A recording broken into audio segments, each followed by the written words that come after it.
Assalamualaikum warahmatullahi wabarakatuh. Salam sejahtera untuk kita semua. Baiklah, pada kesempatan yang berbahagia ini, kami akan menjelaskan proyek pengembangan kami dengan judul Sistem Informasi Puskesmas Muara Satu berbasis web. Kami kelompok 5 yang beranggota, saya Sri Wahyuni, rekan-rekan saya Haifah Haifulisa, Nanda Musfira, Muhammad Wali, dan Afi Fauzi. Pertama sekali kami akan menjelaskan sebuah kurikulum struktur PBS Sistem Informasi Puskesmas Muara Satu berbasis web dengan struktur tabuler. Yang pertama sekali mencakup yaitu konsep. Konsep dibangunnya proyek rangka lunak sistem informasi ini yaitu untuk mengatasi kekurangan-kekurangan dari sistem yang masih manual dan tidak efektif dan efisien di puskesmas tersebut dengan sistem informasi yang lebih terkomputerisasi. Kami juga melakukan evaluasi dari sistem yang ada, yaitu pada hasil pengamatan yang diperoleh bahwa sistem yang sedang berjalan pada puskesmas Muara Satu adalah masih dilakukan dengan proses manual, yaitu sistem lama masih menggunakan banyak kertas, banyak pulpen, menjadi tidak efektif dan efisien dengan semakin besarnya jumlah pasien.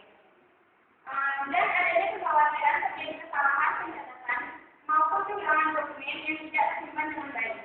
Informasi yang dibutuhkan pasien pun dalam sistem penjadwalan yang masih manual tidak dapat tersampaikan secara cepat kepada pasien. Pendefinisian kebutuhan. Dengan adanya sistem informasi puskesmas ini diharapkan akan menghasilkan sistem informasi yang baik. Mendefinisikan kebutuhan pengguna. Dengan dibuatnya sistem informasi ini akan membantu resepsionis dalam mempermudah kelancaran pengaksesan info data dokter, data pasien, data suster, dan jadwal jaga. Dengan berbasis web, sistem yang diajukan akan mempercepat untuk mengetahui informasi yang diperlukan pada sistem, sehingga datanya lebih akurat dan efisien. Mendefinisikan kebutuhan muatan isi, sistem informasi ini mengelola yaitu data dokter meliputi kode dokter, nama dokter, spesialis, alamat, dan nomor telepon. Data pasien meliputi kode pasien, nama pasien, tanggal lahir, jenis kelamin, alamat pasien, jenis penyakit, dan sekian. Dan juga mengelola data suster dan data jadwal jaga. Berikutnya mendefinisikan kebutuhan sistem. Definisi kebutuhan sistem yaitu terbagi dua. Kebutuhan fungsional mencakup tentang proses-proses apa saja yang nantinya akan dilakukan oleh sistem. Yang kedua, kebutuhan non fungsional yaitu mencakup tentang ketersediaan perangkat keras, perangkat lunak, dan pengguna. Selanjutnya mendefinisikan kebutuhan kepemilikan server. Dengan berbasis web, maka data-data yang disimpan dan dikelola oleh puskesmas menjadi lebih akurat dan efisien. Selanjutnya mendefinisikan fungsi spesifik. Sistem informasi puskesmas ini dalam pembuatannya membutuhkan perangkat keras komputer, perangkat lunak komputer, dan sistem informasi puskesmas ini dibuat menggunakan komputer berbasis prosesor Intel Core i5, memori 2 GB, monitor 14 inch, dan hard disk 500 GB. Selanjutnya mendefinisikan risiko dan pendekatan manajemen risiko. Untuk mengoperasikan sistem yang telah dibangun, perlu dipersiapkan buku-buku pedoman atau manual yang berfungsi sebagai pedoman bagi setiap petugas atau operator dalam menjalankan sistem tersebut. Selanjutnya menyusun rencana proyek. Pada proses ini kami akan membahas tentang perencanaan tampilan, perencanaan tabel, dan perencanaan sistem. Selanjutnya penjelasan kepada tim pengembangan web, yaitu melakukan desain sistem secara detail, mulai dari konsep diagram, data flow diagram, desain file, desain tabel, dan relasi tabel, dan sebagainya, sehingga membantu sistem lengkap sesuai dengan fungsi-fungsi yang dikehendaki. Nah, selanjutnya akan dijelaskan oleh rekan kami, yaitu Muhammad Wali.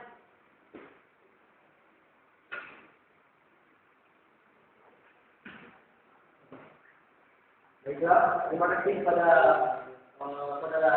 beliau ini yang telah saya untuk melanjutkan pembahasan ini.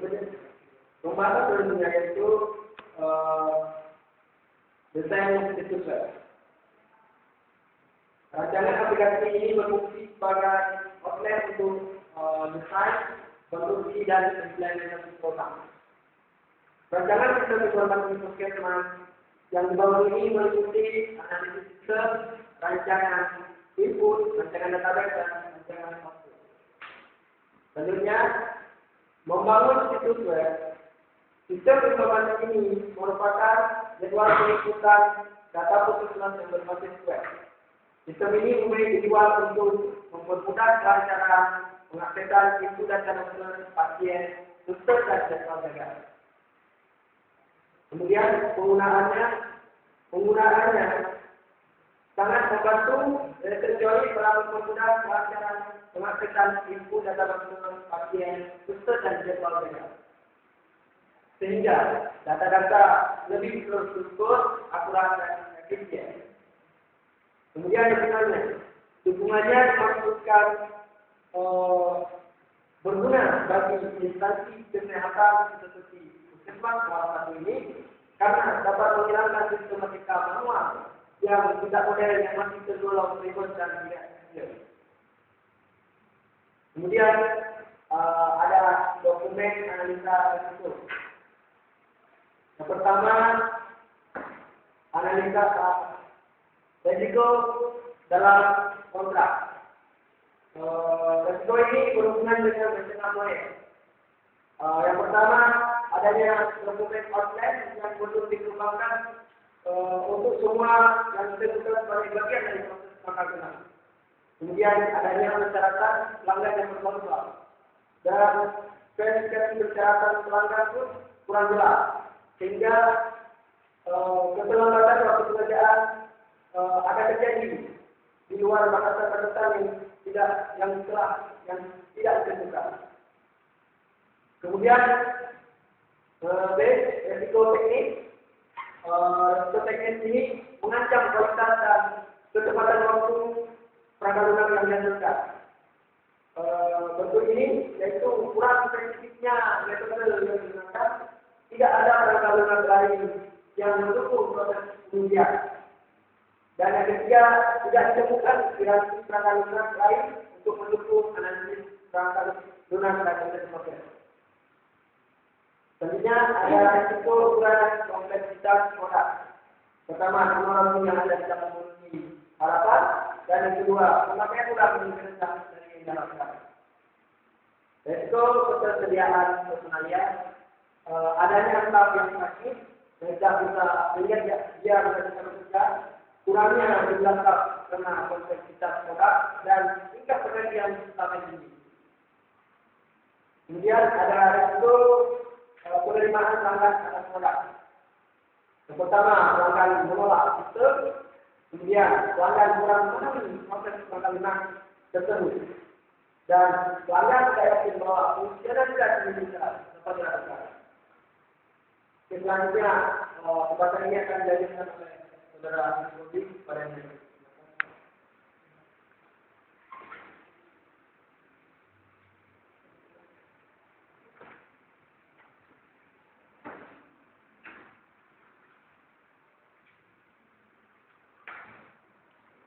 Assalamualaikum warahmatullahi wabarakatuh.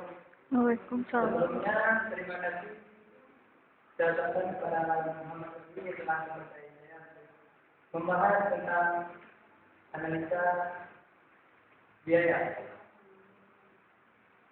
Adapun anggaran proyek dari pembuatan sistem informasi puskesmas Muara Teguh itu diperkirakan membutuhkan dana sebesar 10 juta rupiah.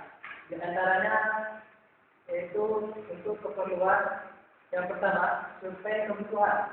Di sini kita membutuhkan dana sebanyak 900 ribu rupiah untuk menganalisis sistem puskesmas dan untuk mengumpulkan data-data yang diperlukan. Yang kedua, analisis dan perencanaan sistem. Di sini kita membutuhkan dana sebesar 1.200.000, yaitu untuk pembuatan DFD, diagram konteks proyek, DFD, dan dokumen analisa dan desain sistem. Selanjutnya, yang ketiga, pelaksanaan proyek. Kita membutuhkan dana sebanyak 5.200.000, yaitu untuk programming dan testing program. Selanjutnya, training atau sumber daya manusia membutuhkan dana sebanyak 2 juta rupiah.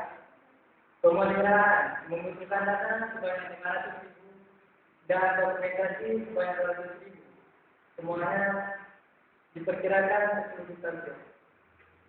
Selanjutnya, analisa sumber daya yang diperlukan.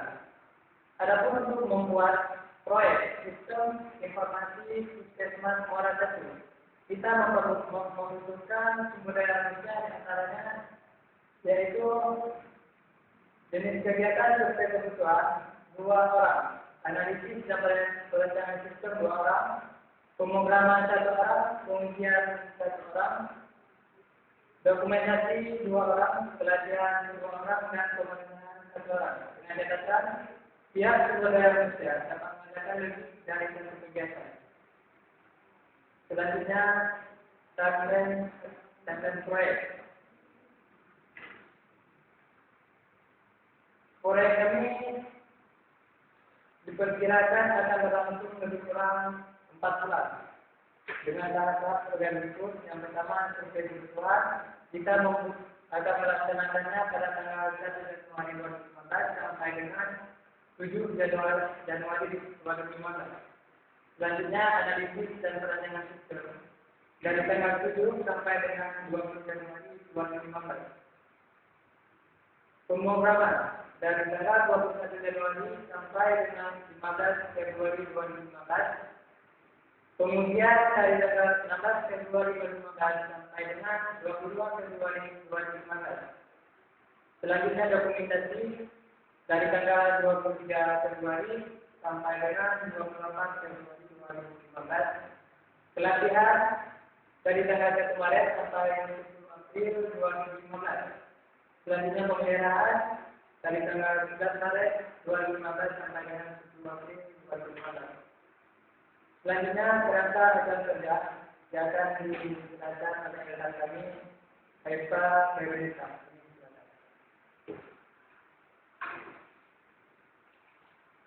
Terima kasih kepada Alvin. Saya Eva Veronica akan menjelaskan sedikit tentang kerangka acuan kerja. Dan pertama itu akan belakang. Nah, seperti yang kita ketahui, puskesmas merupakan salah satu kebutuhan yang tidak bisa dipisahkan di masyarakat dalam bidang kesehatan. Puskesmas dengan pelayanan yang baik dan terjangkau untuk juga akan lebih memudahkan bagi masyarakat. Mengingat banyaknya jumlah pasien yang meningkat setiap tahunnya, maka masalah dalam pengelolaan informasi puskesmas seperti jadwal booster, jadwal jaga, dan data pasien menjadi sangat penting. Oleh karena itu, perlu kiranya dibuat sebuah sistem informasi puskesmas berbasis sehingga pengelolaan informasi tersebut dapat dilakukan secara cepat, mudah, dan akurat. Selanjutnya, maksud dan tujuan. Maksud dan tujuan dari kelompok ini yaitu untuk membantu puskesmas dalam memenuhi kebutuhannya, sehingga mempermudah kelancaran pemeriksaan itu data dokter, pasien, dan jadwal jaga. Dengan berbasis web, sistem yang diajukan akan mempercepat untuk mengetahui informasi yang diperlukan pada sistem, sehingga datanya lebih akurat dan efisien. Sasaran. Dengan adanya sistem informasi puskesmas ini, diharapkan akan menghasilkan sistem informasi yang baik. Aplikasi sistem informasi ini sangatlah berguna bagi kesehatan seperti puskesmas, karena dapat menggunakan sistematika manual yang tidak modern dan masih tergolong besar dan tidak efisien, sehingga mempermudah pengaksesan laporan data-data menjadi lebih akurat dan efisien. Dan nama dan organisasi pejabat pembuat komitmen. Pejabat pembuat komitmen ini ada 2. Yang pertama itu konsultan, yaitu manajer tim konsultan, dan yang kedua itu pejabat pembuat komitmen, yaitu Bapak Rizal SSI. Sumber pendanaan. Sumber dana yang diperlukan untuk membiayai pembuatan sistem informasi adalah dari anggaran yang disediakan oleh pejabat pembuat komitmen, yaitu senilai 10 juta rupiah.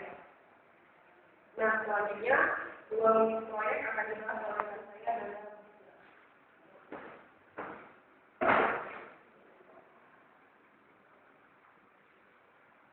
setelah saya menjelaskan tentang uang untuk proyek.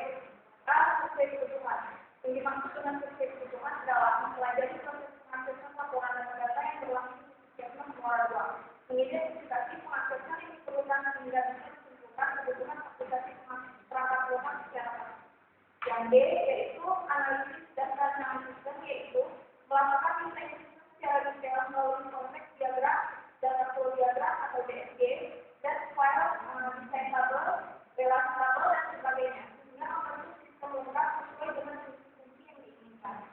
C. Pemrograman yaitu melakukan coding untuk merealisasikan desain fungsi yang telah dibuat.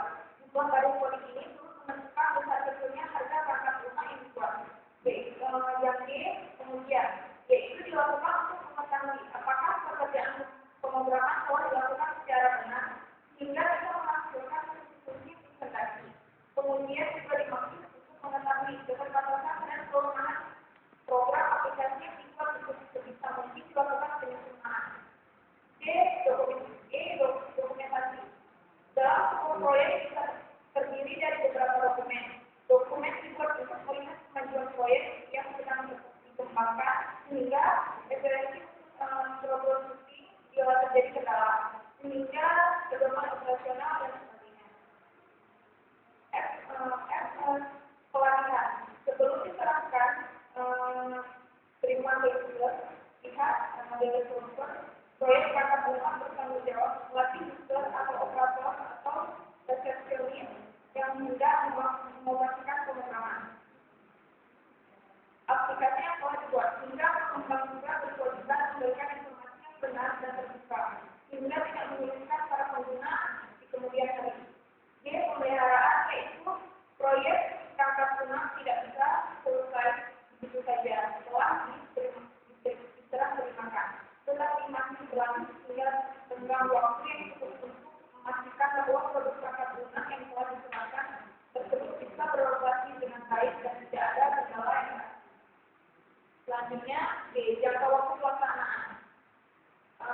Tanggal mulai proyek dari 1 Januari 2015 dan berakhir pada tanggal 10 April 2015. Tenaga ahli dan sistem tenaga ahli dari kami yaitu nama Alfi Solusi berperan sebagai manajer, memposisikan sebagai project manager. Muhammad Wali berperan sebagai analis, berposisikan sebagai anggota tim. Sri Wahyuni berperan sebagai sistem analis dan berposisikan anggota tim. Haifar Indonesia berperan sebagai sales, posisinya sebagai anggota tim. Nama Anda Mira berperan sebagai komunikator, berposisikan sebagai anggota tim. Laporan yang harus disampaikan oleh konsultan konstruksi. Satu, laporan pendahuluan. Laporan pendahuluan menjelaskan gambaran yang jelas dan tentang bentuk pekerjaan kekuatan sistem informasi. Selain itu, juga harus rencana penerapan sistem informasi pada sistem. Laporan diserahkan 1 bulan setelah kontrak ditandatangani. 2. Laporan akhir. Laporan akhir berisi rancangan sistem informasi yang dibangun seperti arsitektur data, arsitektur sistem dalam dan antarmuka, serta gambaran hasil implementasi sistem tersebut. Laporan diserahkan 2 bulan setelah kontrak ditandatangani. 3. Pedoman atau manual operasional aplikasi. Untuk mengoperasikan sistem yang telah dibangun, perlu dipersiapkan buku pedoman atau manual yang berfungsi sebagai pedoman bagi setiap petugas atau operator dalam menjalankan setiap sistem tersebut. Pedoman atau manual ini diserahkan bersama laporan akhir. Terima kasih, hanya ini yang dapat saya sampaikan, kurang lebih saya mohon maaf.